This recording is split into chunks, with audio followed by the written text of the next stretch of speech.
Halo, solusioner semuanya.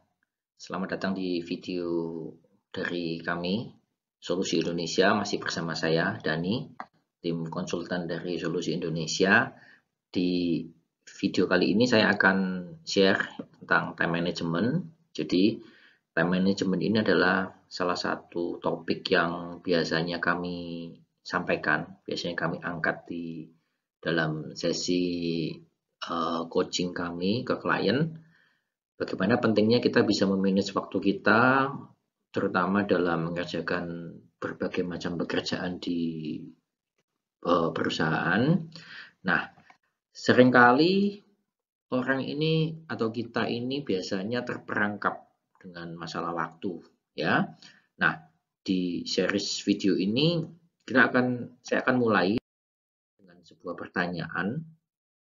Pertanyaannya adalah, apakah waktu yang kita miliki cukup? Nah, ini pertanyaannya. Apakah waktu yang kita miliki cukup? Oke, coba teman-teman solusioner semuanya renungkan dulu sebentar, kemudian tuliskan jawabannya di kertas, ya. Kemudian nanti kita akan samakan dengan apa yang ada di video ini, ya. Apakah waktu yang kita miliki cukup? Oke, ya. Jawabannya cuma cukup atau tidak, gitu aja, ya.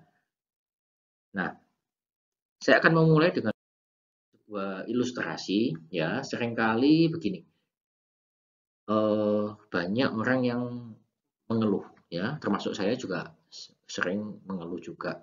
Nah, setiap kali saya mengeluh, saya akan ingat dengan konsep ini, dengan pola pola pikir ini untuk untuk mengingatkan saya supaya saya jangan mengeluh, ya, terkait dengan waktu tentunya.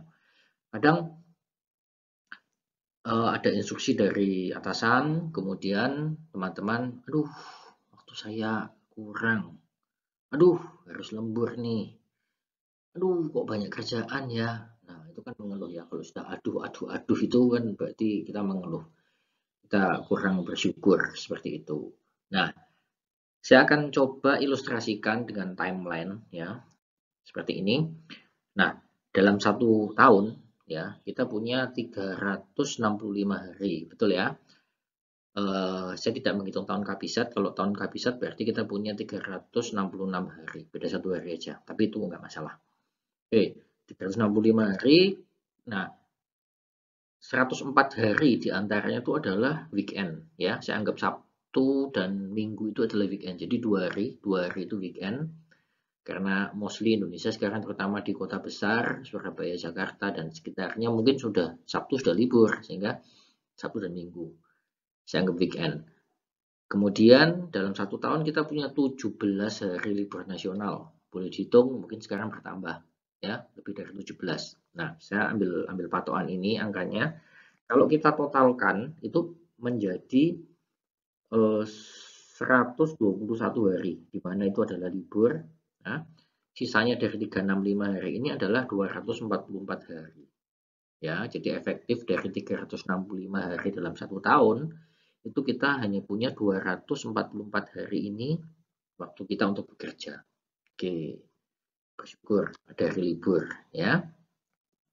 Next, statistik ya menunjukkan bahwa dalam satu tahun tadi kita setidaknya 5 hari itu mengalami sakit ya. Kita kurangi 239 hari sisanya. 244 kurangi 239. Oke, sampai sini teman-teman masih dapat hitungannya. Nyambung ya? 239. Nah, ini coba dicerna ya. Kita akan sekarang main ke jam. Tadi hari kita ke jam. Dalam satu hari istirahat kita tidur disarankan 7 jam ya, 7 jam. Kemudian saya ambil patokan kembali di kota besar Surabaya, Jakarta dan sekitarnya, mungkin Medan juga, Semarang, Jogja ya. Kita butuh waktu setidaknya 1 jam perjalanan untuk berangkat ke kantor dan 1,5 jam itu untuk pulang dari kantor ke rumah. Saya biasanya memang kalau berangkat, saya ada janji jam berapa, jam 10 misalkan, saya sudah harus jam 9 harus jalan. Kalau enggak, saya nggak bisa prediksi apa jadi di jalan, bisa jadi nanti kena macet, ada something happen di luar kendali kita, di luar planning kita. Jadi saya sparekan waktu 1 jam. Nah, kalau pulang ini 1,5 jam lebih lama karena biasanya apa? Terkendala macet. Karena jamnya bersamaan, jam 4, jam 5 sampai jam 6 ini orang biasanya pada pulang semua, trafficnya tinggi bersamaan. Nah, itu butuh waktu lebih lama ya. Mungkin ada yang lebih, ada yang kurang. Kita ambil patokan dulu, 1 dan 1,5 jam. Oke. Nah, kemudian siang hari kita istirahat butuh waktu 1 jam di kantor. Ya, makan segala macam 1 jam. Kalau kita totalkan, ya 7 tambah 1 tambah 1,5 tambah 1, kemudian kita hitungkan, kita setahunkan tadi, itu ketemunya adalah 105 hari dalam setahun untuk melakukan ini. Sehingga sisanya kita kurangi nih, 134 hari. Oke, sampai sini dapat belum hitungannya? Coba dihitung lagi, di jumlah dulu, kemudian dikalikan supaya dapat 1 tahunnya, kemudian kita bagi dengan 24 jam, ya, supaya dapat harinya, itu hitungan saya 105 hari. Nah, kalau nggak cocok nih, teman-teman, tuliskan aja di komentar, nanti kita bahas ya, salah saya di mana, kurang cocok di mana. Kita lanjut dulu ya. 134 hari, kemudian, nah kita perlu untuk makan. Makan itu sarapan pagi dan makan malam. Ya, siang sudah di kantor tadi. 1,5 jam, kemudian nonton TV, segala macam, entertain, untuk me time 2 jam, kemudian kita ngobrol dengan teman, entah itu di kantor, di rumah, dengan keluarga, itu ya 2 jam lah dalam 1 hari. Kemudian kita perlu waktu untuk beribadah, ya, itu 1 jam. Ini mungkin ada yang lebih, ada yang kurang. Kalau dengan cara yang sama, kita totalkan, kemudian kita equalkan, kita setahunkan, dan kita bagi dengan 24, ketemu 65 hari. Ya, 65 hari, kita kurangi sisanya 69. Artinya, sampai sini ya, 69 ini, dari 365 hari ini tadi, waktu kita untuk yang kita punya dalam 1 tahun, nah, sebenarnya efektif kerjanya itu hanya 69 hari, karena sisanya itu sudah kepotong untuk ini semua. Ini kan nggak produktif semua nih. Ini bukan hal-hal yang kita lakukan terkait dengan pekerjaan. Begitu ya. Oke. Kemudian, nah masih ada Indonesia, sekarang lah di dunia lah, semua suka atau tidak bisa terlepas dari yang namanya cellphone, ya. Smartphone, apapun itu gadget. Nah, ini teman-teman mesti perhatikan. 5,5 jam sehari itu statistik yang didapatkan dari salah satu lembaga riset. Nah, kalau kita equalkan ke 1 tahun lagi tadi sama, itu ketemunya 55 hari. Cara ngitungnya sama, ya. Sedangkan dari tadi sisa 69, kalau kita kurangkan dengan 55, hasilnya 14 hari. Artinya apa? Dalam 1 tahun, produktivitas kita untuk bekerja hanya 14 hari. Ya, pertanyaannya, masihkah mengeluh? Kerjaannya banyak. Kerjaan apa orang ini nggak kerja semua kok? Ya kan? Ini yang perlu dicermati. Ya, coba direnungkan lagi, dihitung lagi, dihitung ulang. Siapa tahu hitungan saya ini kurang tepat. Oke, sisa 14 hari ya. Pertanyaannya, apakah kita masih perlu mengeluh kalau kita dalam setahun itu sebetulnya cuma kerja 14 hari? Ya, masih nuntut misalkan, wah gajinya kurang, kerjanya banyak. Nah, kerjaan banyak apa cuma diselesaikan dalam waktu 14 hari kok. Ya kan? Padahal nih kita masih kadang cuti, ya kan? Cuti 5 hari nih, ambil contoh. Ada hak cuti tahunan, kita ambil cuti. Kemudian kadang anak sakit atau keluarga sakit, kita perlu mengurus izin, kita perlu izin. Kemudian ada izin ini itu, saudara ada menikah, ada hajatan, ada apa, mengurus pajak kendaraan. Mungkin ini sudah enggak, ini sekarang bisa online nih, saya coret nanti. Kemudian mengambil rapot, kalau anaknya 2 ya mungkin 2 hari, seperti itu. Nah, back to the question, apakah kita masih perlu mengeluh? Ya, time management kita seperti apa?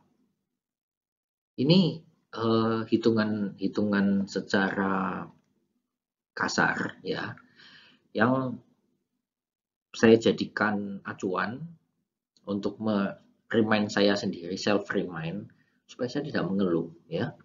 Waduh, banyak kerjaan. Terus saya ingat dengan hitungan ini, oh iya ya, kan cuma 14 hari kerja. Nah, kalau sudah cuti satu, kan cuma 13 hari kerja. Mengapa mengeluh? Nah, itu adalah konsepnya. Sampai sini, get the point?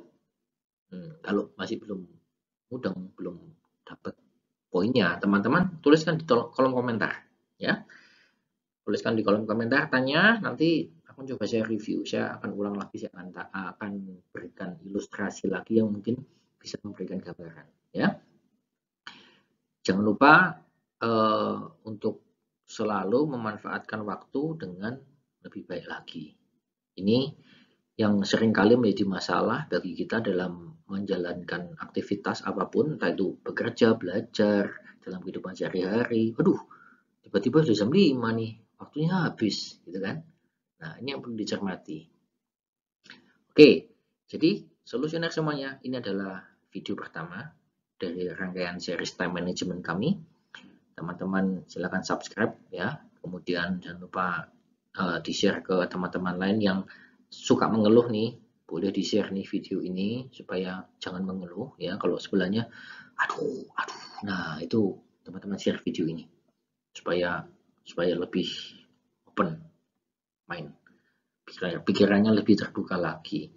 Oke, jadi sampai di sini dulu video pertamanya tentang time management. Kita akan lanjut di topik berikutnya, masih ada hubungannya dengan time management. Teman-teman selalu pantengin channel kami Solusindo SBY, juga di sosial media kami dengan nama yang sama @solusindo SBY. Jangan lupa juga visit di website kami www.solusi-indonesia.com. Oke, sampai di sini dulu. Terima kasih atas perhatiannya. Salam sehat dan sukses selalu.